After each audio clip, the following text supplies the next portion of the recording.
With the 2021 NBA season coming up very soon, decided now was as good of a time as any to start discussing every single team before the season starts. Basically, I thought it made most sense to do it in the order of the worst teams to the best teams in my own order, and I'm just gonna be predicting what the team's gonna do this upcoming season. And in today's video, I'm at the number 21 spot, and on that spot I have the Indiana Pacers, meaning I think the Indiana Pacers will be the 21st best team in the NBA this upcoming season. Today's video, I'll basically just talking about the Indiana Pacers, how good I think they will be, how good I think their players will be, things like that. Before we get into the video, I ask you to drop a like on this video as it does help my channel grow. Subscribe to my channel if you want daily NBA content. Also, if you want to help me reach my goal of 1,500 subscribers. Also, drop a comment on this video as I do respond to all of my comments, and play that intro.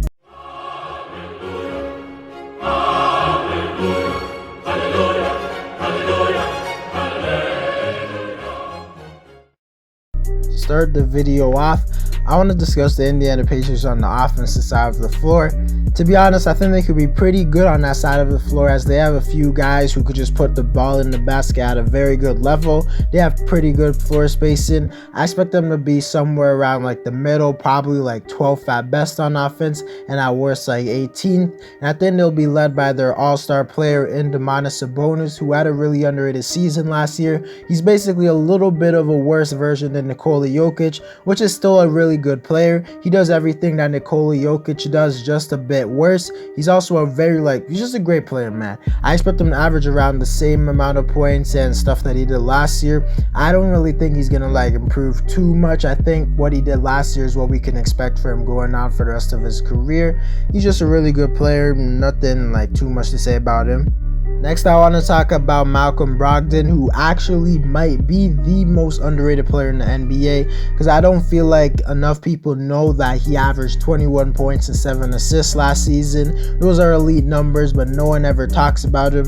I expect him to put up similar numbers this upcoming season. I don't think he's going to fall off a cliff, and I think he is a very good player. I think he's this team's second best player, and I think he's a guy who could create his own shot, space the floor at a really good level. I think he's a perfect point guard for today's NBA. Next, I gotta talk about Miles Turner, who's actually one of the 10 best defenders in the whole NBA, just because of his impact defending the rim and his ability to switch on the pick and roll and stuff. His offense so far in his career has actually been a little bit disappointing, because there are people who thought he could be a guy who averages 18, 20 points. He hasn't done that, but he has turned into a defensive monster. So I guess he kind of didn't disappoint. He didn't disappoint me, because I think his defense is good enough to the point where you could excuse him not averaging 18 points or anything like that. He's still a really good player and a really good starter in the NBA. Expect him to put up similar numbers to what he did last season, but if the Pacers do well on the defensive side of the floor, I definitely could see him being in the talk for Defensive Player of the Year.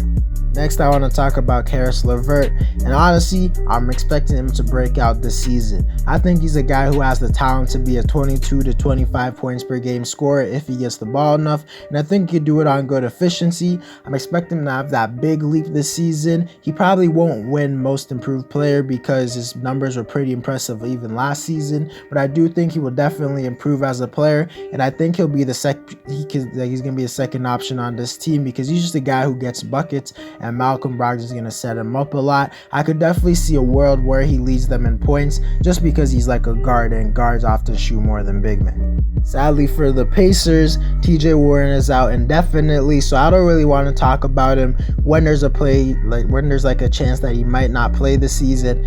But I'll just talk about him a little bit. He really blew up in the bubble and stuff, but don't get it twisted. He was still an not elite, but he's still a pretty good starter in the NBA before that, and I hope he could just get back to that, because his injury was really devastating.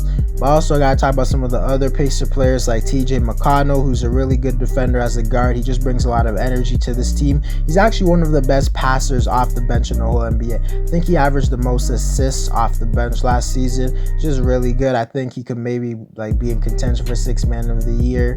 I don't know, depends on how good the Pacers do. They also have Shea Brissett, who had some really good games at the end of the season for them last year. They also have Torrey Craig, who's a pretty solid defender and just a rotation guy. Also, Jeremy Lamb's a good floor spacer, and he can create his own shot at a decent level.